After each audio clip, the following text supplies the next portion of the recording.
अस्सलाम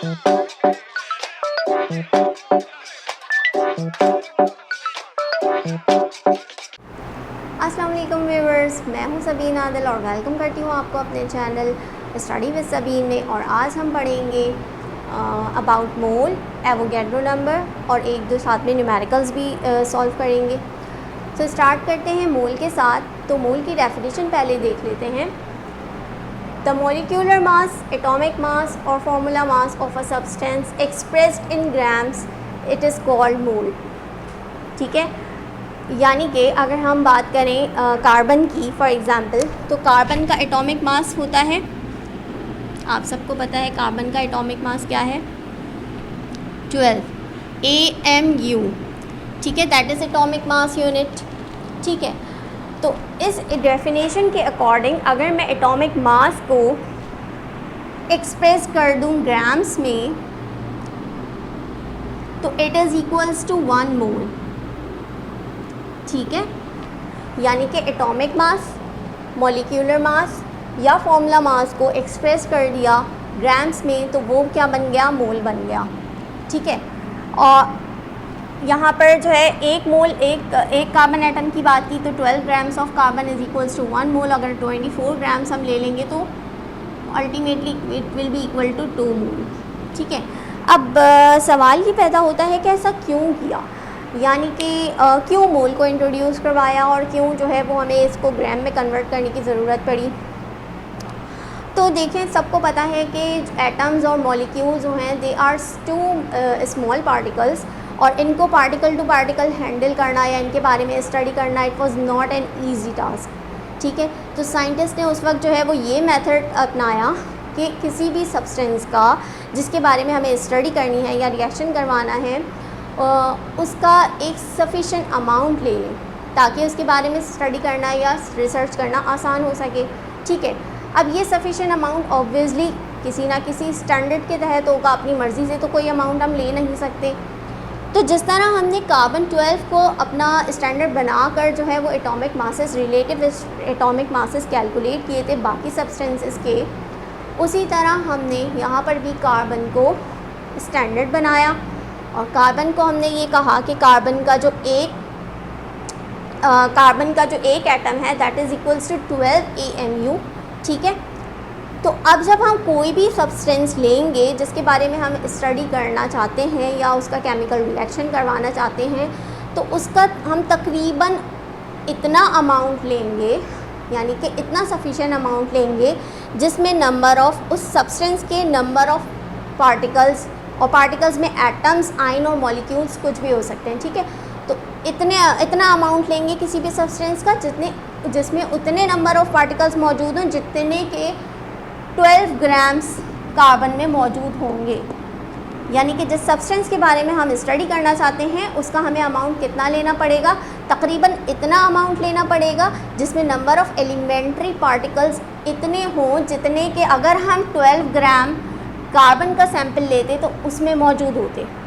ठीक है, और 12 ग्राम कार्बन जिसको हमने कहा 1 मोल, तो अगर हम फॉर एग्ज़ाम्पल किसी और सब्सटेंस की बात कर रहे हैं, लेट्स सपोज़ हम बात कर रहे हैं फॉर एग्ज़ाम्पल अगर मैं बात कर रही हूँ हाइड्रोजन की, तो सबको पता है कि इसके रिलेटिव इसका एटॉमिक मास क्या होगा, एटॉमिक मास इसका 12 है और इसके रिलेटिव इसका एटॉमिक मास जो है वो 1 AMU है। ठीक है, 1 AMU है।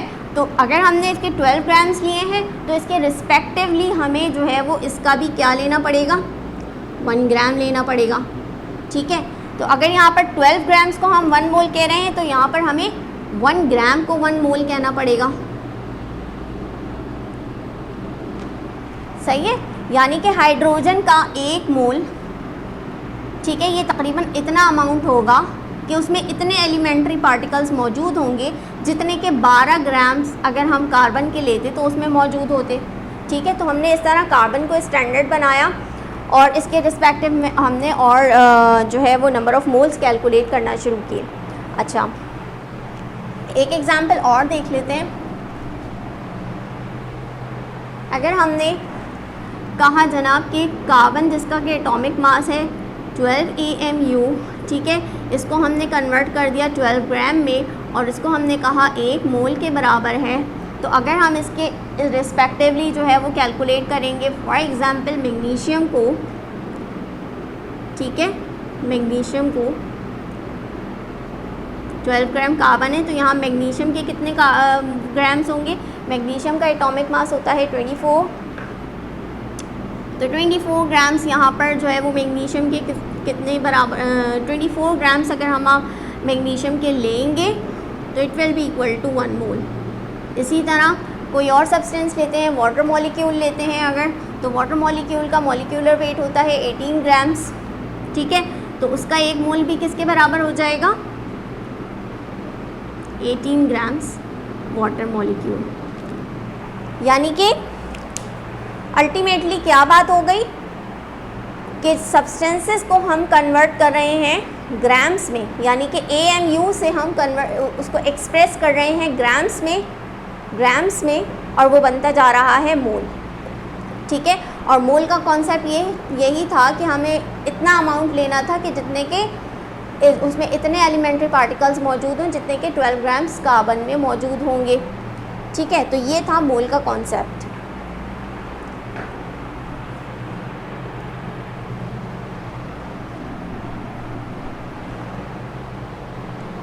अब बात करते हैं मोल्स की अगर फर्दर, तो मोल्स में जो है एक मोल में किसी भी सब्सटेंस के एक मोल में नंबर ऑफ पार्टिकल्स, और फिर अगेन मैं यही कहूँगी कि वो पार्टिकल्स जो हैं वो एटम्स, आयन, मॉलिक्यूल्स या फिर आयंस, तीनों हो सकते हैं, ठीक है। तो किसी भी सब्सटेंस के एक मोल में नंबर ऑफ एटम्स या मॉलिक्यूल्स या आयंस सेम होंगे, यानी कि फिक्स्ड होंगे, चाहे वो सब्सटेंस कोई भी हो, ठीक है। और वो कितने होंगे? 6.02 exponent 23 particles,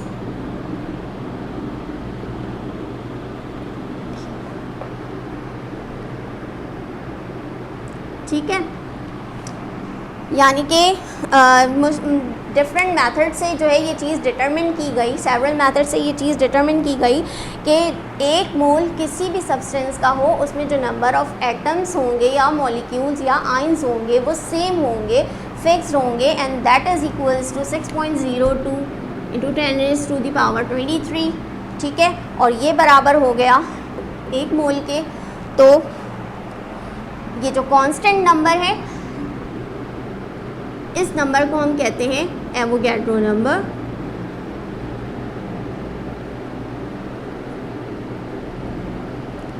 in respect to the honour of the scientist, यानी जिन साइंटिस्ट ने ये बात जो है डिटरमिन की थी, उनके ऑनर में हमने इसका नाम एवोगैड्रो नंबर रखा है, ठीक है। ये कांस्टेंट नंबर है, इसकी वैल्यू आप याद कर लीजिए 6.02 × 10⁻23, यानी किसी भी सब्सटेंस का आप एक मोल ले लें अगर, तो उसमें इतने पार्टिकल्स मौजूद होंगे, ठीक है।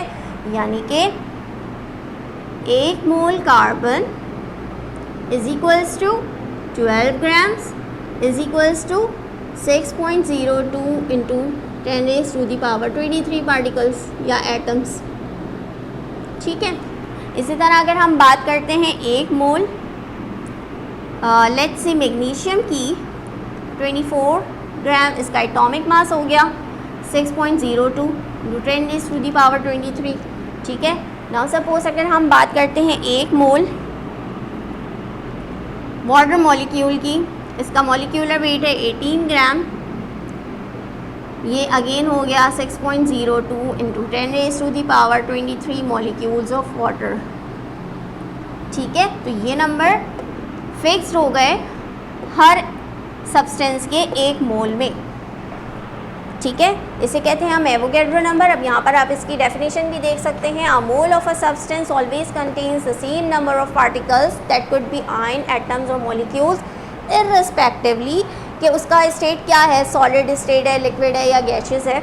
Irrespective of its state, solid, liquid और gaseous, that is 6.02 exponent 23 particles and this constant number is called Avogadro number. तो ये था मोल और एवोगैड्रो नंबर का कॉन्सेप्ट। अब हम जो है वो एक दो छोटे छोटे प्रॉब्लम्स हैं वो सॉल्व कर लेते हैं जल्दी से।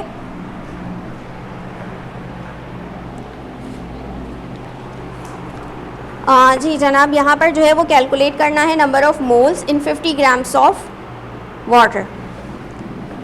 नंबर ऑफ़ मोल्स कैलकुलेट करने हैं, ठीक है, और मास दिया है 50 ग्राम्स, मास ऑफ वाटर दिया है हमें 50 ग्राम्स, ठीक है। और नंबर ऑफ इसका हमें पता है कि मॉलिक्यूलर फॉर्मूला क्या होता है, मॉलिक्यूलर मास क्या होता है, सॉरी, मॉलिक्यूलर मास ऑफ अगर हम देखें H2O तो it is equals to 18 grams, ठीक है। नाउ नंबर ऑफ मोल्स निकालने का जो फॉर्मूला है वो है mass of substance divided by it's molecular mass या फिर एटॉमिक मास। अगर एटम की बात हो रही होगी तो एटॉमिक मास होगा, ठीक है। नंबर ऑफ मोल्स हमें निकालने हैं, अननोन, ठीक है। मास ऑफ सब्सटेंस हमें क्या दिया है 50 ग्राम्स और मॉलिक्यूलर मास होता है 18 ग्राम्स। तो नंबर ऑफ मोल्स कितने आ गए वाटर के, it is equals to 2.777 mole of water molecule.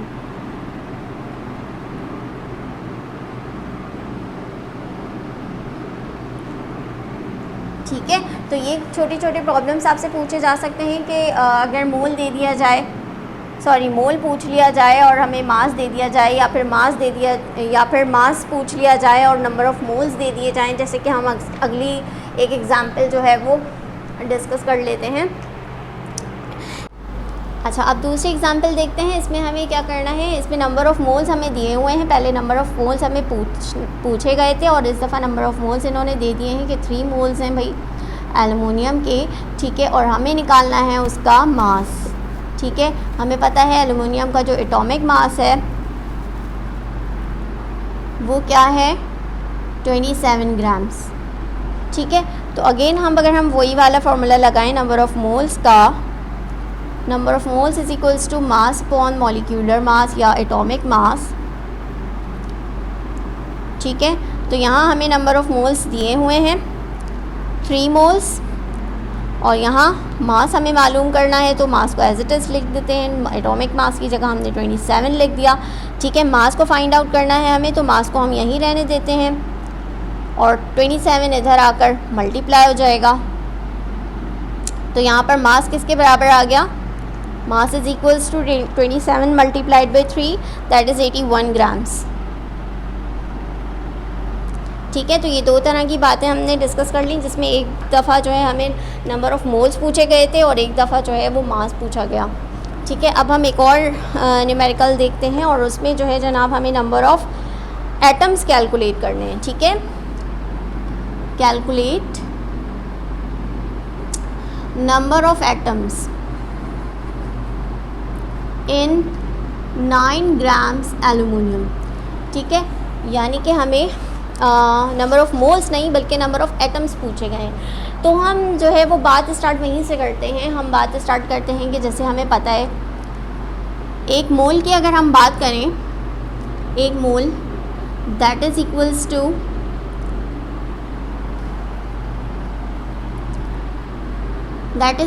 To according to definition हमने वही बात करनी है कि जैसे किसी भी सब्सटेंस का एटॉमिक मास या molecular mass expressed in grams that is equals to mole. तो 1 मोल यहाँ पर अगर हम एलुमिनियम की बात कर रहे हैं तो वो किसके बराबर हो जाएगा 27 ग्राम्स की। तो 1 मोल एलुमिनियम जो है वो 27 ग्राम्स ऑफ एलुमिनियम के बराबर है, ठीक है। और that is equals to 6.02 exponent 23 particles या एटम्स, ठीक है। तो यहाँ इस सिचुएशन के अकॉर्डिंग क्या है कि जो है इस सिचुएशन के अकॉर्डिंग क्या है कि 6.02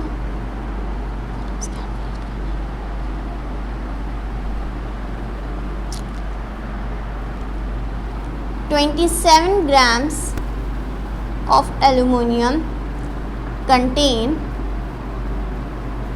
6.02 10 raised to the power 23 atoms, ठीक है।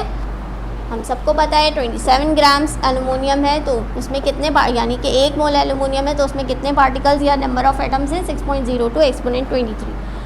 लेट्स सपोज यूनिटरी मेथड लगा रहे हैं, ठीक है। अगर 1 ग्राम होता तो उसमें क्या होता, नंबर ऑफ एटम्स कितने होते, ये आ जाएगा जनाब डिवाइड में 27, ठीक है। यूनिटरी मेथड लगा रहे हैं 1 ग्राम के लिए, यही सिचुएशन हो गई। और हमें फाइंड आउट करने हैं 9 ग्राम्स एलुमिनियम में नंबर ऑफ एटम्स, तो हम यहाँ पर लगा देंगे 9 ग्राम्स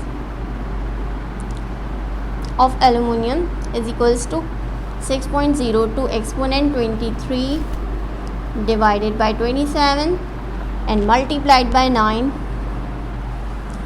ठीक है। and the answer will be 2.006 exponent 23 atoms।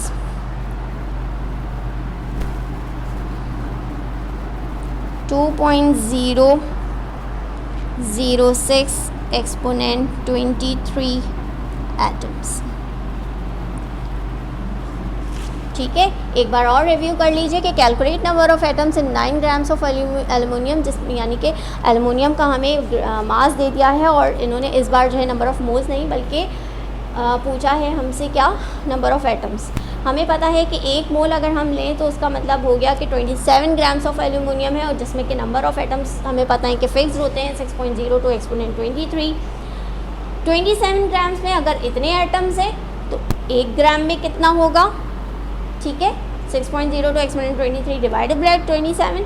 और इसी तरह 9 ग्राम्स में कितना होगा, 6.02 exponent 23 divided by 27 multiplied by 9, and the answer will be 2.006 exponent 23 atoms. ठीक है, तो ये थी जनाब आज की क्लास। उम्मीद है कि आपको सब कुछ समझ आया होगा, और अगर कुछ समझ नहीं भी आया है तो don't be worry about it. आप नीचे कमेंट्स में जो है वो अपने क्वेश्चंस कर सकते हैं। I will try my best to reply you.